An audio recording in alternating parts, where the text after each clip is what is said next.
Bonjour à tous et bienvenue dans ce 6h30, le premier point d'information au cœur de la matinale. La rentrée solennelle du CESEC s'est déroulée jeudi à Abidjan. Au siège de l'institution, le président de la République, Alassane Ouattara, a pris part à la cérémonie.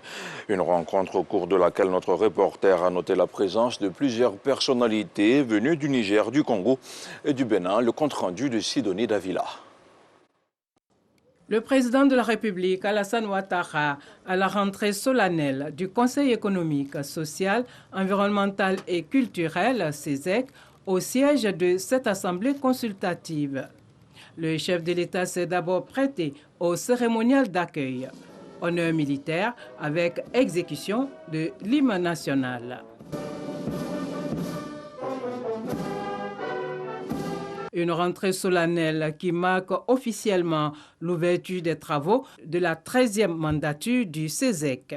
L'occasion aussi pour le président de l'institution, Eugène Aka Awele, de dévoiler ses grandes orientations avant de saluer le leadership du président de la République qui a toujours su apporter les réponses appropriées aux problématiques majeures, notamment en matière politique, sécuritaire et sanitaire.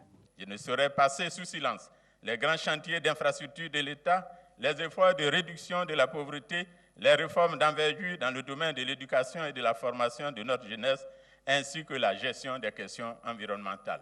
À l'évidence, la capacité d'anticipation du gouvernement aura permis de mettre en relief la résilience de notre économie en dépit du choc de la pandémie de la COVID-19. Au surplus, le renforcement des moyens humains, matériels et financiers, ainsi que l'installation des organes institutionnels nous permettront de réaliser l'une de nos missions fondamentales prévues par les dispositions légales et réglementaires, à savoir l'élaboration d'un rapport annuel sur la situation économique, sociale, environnementale et culturelle de l'État.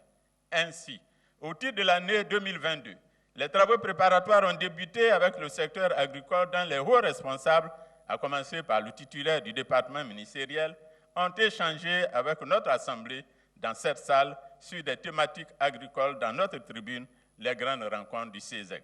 Le Conseil économique, social, environnemental et culturel devrait ainsi continuer de jouer pleinement son rôle, celui de donner des avis sur les projets de loi à caractère économique et financier. Vous noterez avec moi que la base de la réflexion de la nouvelle stratégie institutionnelle s'intègre parfaitement au programme de gouvernement de son Excellence, Monsieur le Président de la République.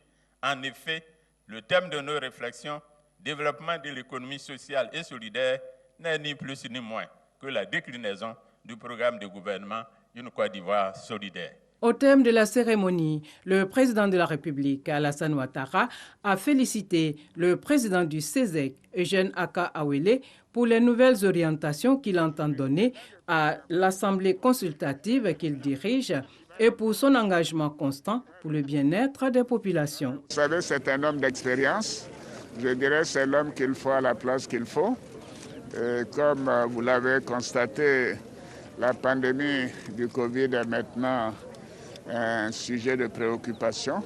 Le président a été ministre de la Santé, il est président de région, c'est un homme d'expérience. Et l'élargissement des attributions du Conseil économique social pour aller vers l'environnement et le culturel avait besoin de quelqu'un qui a une expérience diversifiée. Et je compte beaucoup sur lui pour redynamiser le Conseil. Je voudrais vous féliciter et aussi rendre hommage à vos prédécesseurs, dont nombreux sont des amis. Et bien sûr, les premiers étaient donc nos papas, nos pères. Et donc c'est une institution prestigieuse. Et je sais que vous y ferez du bon travail. Chambre de réflexion, d'études et de propositions pour le gouvernement et le Parlement, le Conseil économique et social, créé en 1960, est devenu Conseil économique, social, environnemental et culturel à la faveur de la Constitution du 8 novembre 2016. Eugène Aka Awele est le 8e président de l'institution. Il a été nommé le 6 avril 2021 et reconduit le 4 janvier 2022. C'était plutôt un reportage signé Awa Touré. Pour renforcer la scolarisation en milieu rural afin d'en finir avec le travail des enfants dans la cacaoculture, l'entreprise Cargill vient d'offrir 8 nouvelles écoles au ministère de l'Éducation nationale. La cérémonie de remise des clés s'est déroulée dans la localité de Yakasseme.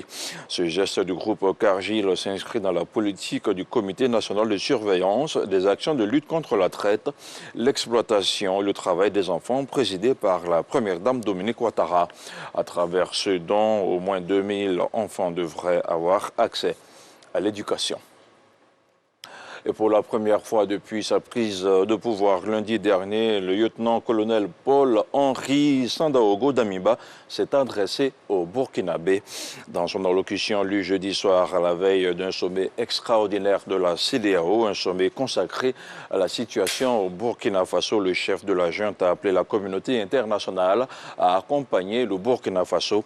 Un accompagnement qui devrait permettre au pays de sortir le plus rapidement possible de cette situation de crise afin de reprendre sa marche vers le développement, a-t-il dit. Et puis, le Danemark va retirer ses soldats du Mali. L'annonce du retrait a été faite jeudi après-midi par le ministre danois des Affaires étrangères, Jeppe Kofod. Un retrait qui intervient après une séquence de 4 jours durant lesquels la tension n'aura cessé de monter. Après l'arrivée d'une centaine de forces spéciales danoises à Ménaka, dans le nord du Mali, pour participer à la lutte antiterroriste au sein de la force Takuba, Bamako avait déploré l'absence d'accord bilatéral entre le Mali et le Danemark. Voilà, c'est la fin de ce 6h30. On se retrouve à 7h pour la seconde tranche.